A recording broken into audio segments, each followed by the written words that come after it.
Palabra de Dios para el domingo 23 de enero, tercer domingo del tiempo ordinario, domingo de la Palabra de Dios. Estamos en la semana de oración por la unidad de los cristianos.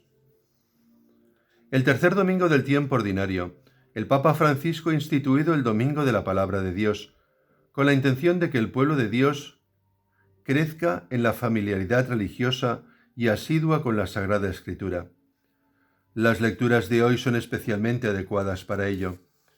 En la primera se relata la lectura de algunos libros de la ley ante todo el pueblo al retorno del destierro, durante la reconstrucción de la ciudad de Jerusalén y su templo, que habían sido destruidos años antes. Es muy significativo que el pueblo quiera reemprender la vida nacional alimentado por la palabra de Dios.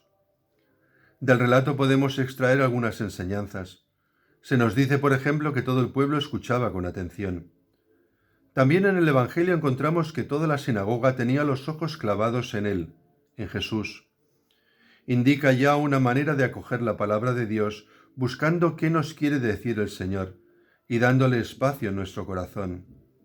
Es una lectura comunitaria, igual que nosotros cuando ahora leemos la Biblia y buscamos comprenderla como la entiende la Iglesia, de la que formamos parte, como nos recuerda San Pablo en la segunda lectura.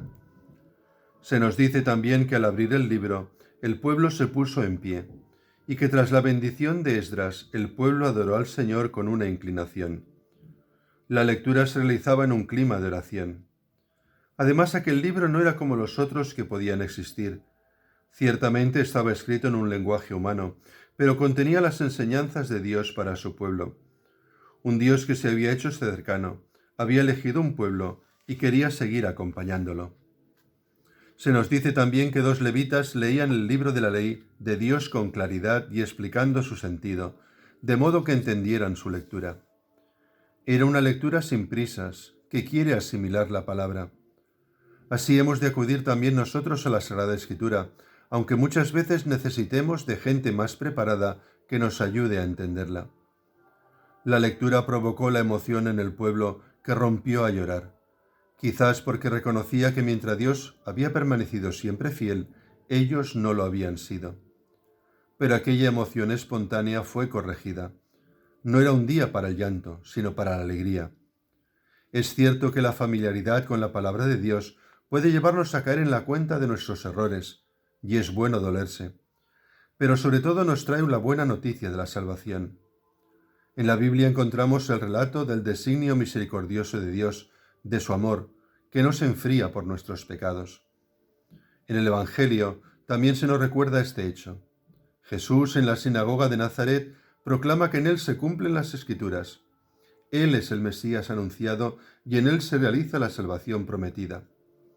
El año de gracia proclamado por Isaías empezó con Jesús y llega hasta nosotros. La lectura, el estudio y la oración a partir de la Biblia nos permiten conocer mejor a Jesús, que sigue estando cerca de nosotros en la Iglesia, que nos es accesible en los sacramentos y no deja de ofrecernos la salvación.